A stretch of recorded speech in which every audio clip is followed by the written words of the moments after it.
When it comes to watchmaking, the term Holy Trinity means something completely different than it does for most other people. Holy Trinity of watchmaking, of course, is AP, Vacheron, and Patek Philippe. They got the name because they have been in continuous operation, they make extremely high quality watches, and they are all historic brands. Three of the most important watch brands ever to exist. Calling those brands the Holy Trinity started in the 70s or 80s. Since then, there hasn't been another Holy Trinity, and the Holy Trinity hasn't been altered in any way. However, from time to time, you do hear people talk about the Holy Trinity of something else, maybe affordable watches.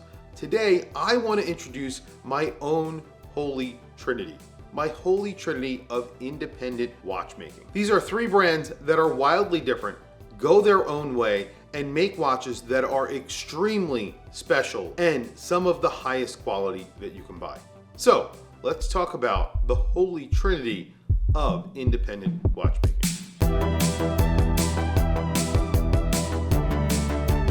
First on the list is a brand that I think is one of the most important watch brands today.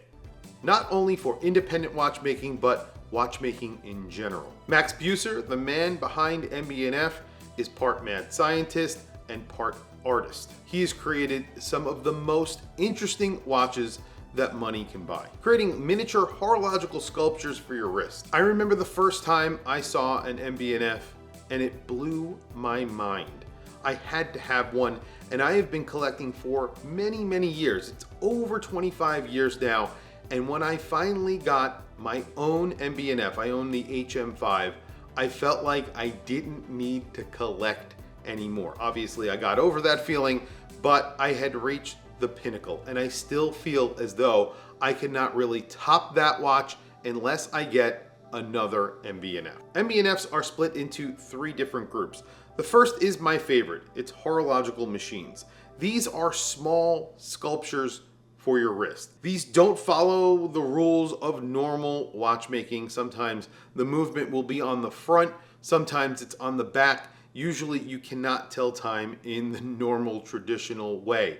These are watches, horological machines, that are taken in 3 dimensions. This is the type of watch that you get when you give a bunch of really creative people carte blanche to do whatever they want, and you end up with a horological machine. Today's video is brought to you by my friends over at Strap Habit. Strap Habit offers a large variety of high quality straps for excellent prices. Even those odd sizes like 19 and 21 millimeter. They offer a lifetime guarantee, and everything is shipped from the US, usually within 1 day. Strap Habit is owned and run by a watch enthusiast. Just go to their website, check out their blog, which is written by the owner, and you'll see. Check out Strap Habit's website if you're in the market for a strap or you just want to get a fresh look.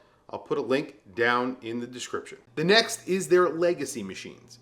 These are their more traditional watches, usually in a round case.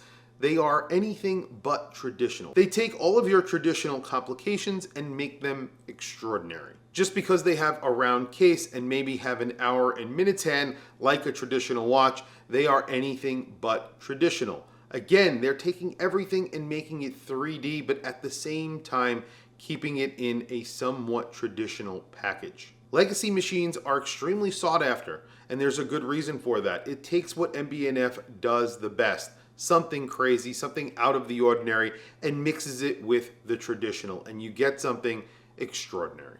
And last but not least, special projects. This is a category that they recently came up with when they had a watch that really didn't fit into either category, the horological machine or the legacy machine. So they invented a third name, and that is the special project. So anything that doesn't fit in those 2 buckets. Max Buser and friends are the wild cards of horology. Just look at their latest release, basically a robot that turns into a watch.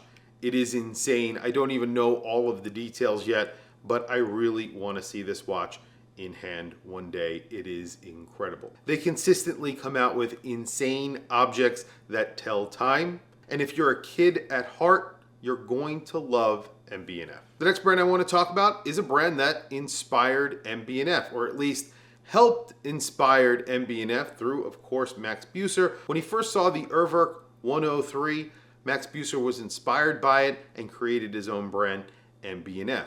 The 103 is one of the most important independent watches ever made, and there is a really good reason for it. Urwerk brought back the wandering hour, and they did it in a way that no one had ever done it before. And you're going to see a little bit of a theme here because they went three-dimensional with the wandering hour. And not only that, their watches are sculptures as well. They're little sculptures for the wrist. Urwerk didn't invent the wandering hour. That was actually the Campini brothers in the 17th century. That was in Rome. They didn't invent it, but I would say they perfected it. In my opinion, I think that they took the wandering hour and gave it what it needed, three-dimensionality. Up until then, it was flat, one-dimensional. Once they took it 3D, it changed the wandering hour forever. It was originally invented to make reading the time a little bit easier in the dark. I don't really think it was successful at that. Urwerk took the wandering hour and literally elevated it. And they did that with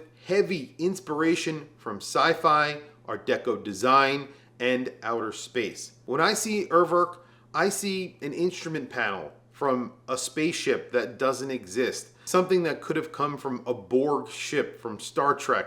Something crazy, something weird that is very out of the ordinary. Truly the godfathers of wild independent watches, Felix Baumgartner and Martin Fry founded Urwerk in 1997. It's pretty crazy to think they've only been around for 30 years and they've accomplished so much. Although it wasn't always smooth sailing for Urwerk, they are now regarded as one of the most important and interesting independent brands that money can buy.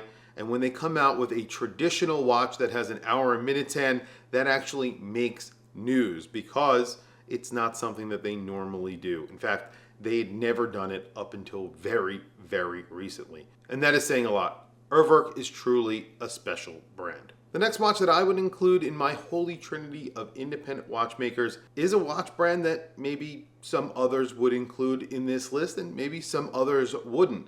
I think my first two choices are slightly less controversial, but maybe I'm completely wrong. My next choice is de Bethune. I wouldn't say that these watches are more traditional than the first two watches, but when you compare their designs, I would say they are technically more traditional. However, they are equally inspired by sci-fi and outer space as the first two brands, but in a slightly different way. Just because they're not three-dimensional doesn't mean that they aren't beautiful sculptures for your wrist, because de Bethune are beautiful. They are true sculptures for your wrist as well. They're ergonomic. Their articulating lugs are their calling card.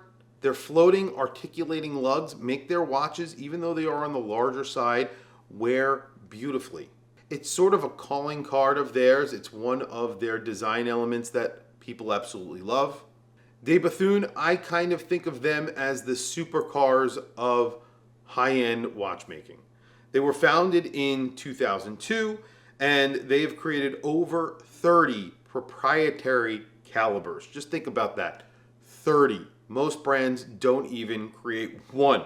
They hold numerous patents and are famous for the use of exotic materials, not only for their cases, but their dials and other elements like complications. They make small moon phases made out of titanium, and they use a lot of different colors and exotic materials. The watches are heavily inspired by futuristic design, by outer space, by sci-fi, Star Trek. You see all of this when you're looking at the watch. You immediately can see those inspirations. They're a perfect balance between traditional watchmaking and state-of-the-art technology. And I don't own a de Bethune, but I really want to own one. They actually made a sports watch. I think it's called the DB22. That's a watch that I really want to own. It doesn't have articulating lugs. It's large. I've tried it on. It's like 48 millimeters. It sounds like a giant watch. It really isn't though. It doesn't wear that large. They're very expensive, but they are so beautiful. And all of them get these enormous display case backs where you can see the movement, which again, even their movements inspired by sci-fi. really cool watches, and I think some of the most important watches as well. And that's why I would include them in my independent watchmaking holy trinity. Now, I know some people are going to disagree with my choices here, and I completely understand that. I know FP Journe is not in my list. I do respect and love FP Journe, and I do want to own an FP Journe, but I want to own a de Bethune first, and then after that, I will own an FP Journe. I feel like I want to have those three watches, my holy trinity, in my collection before I buy something like an FP Journe, which are very, very expensive and beautiful watches as well. Tell me what you guys think down in the comment section below. Please add your holy trinity down in the comments. If you disagree with me, tell me what your holy trinity would be of independent watchmaking. I want to hear what you guys have to say. Please don't forget to like, subscribe, hit that bell icon. It is super helpful for the channel, and I very much appreciate it. Anyway, guys, thank you for logging on. Thank you for watching this video. I'll catch you guys in the next video.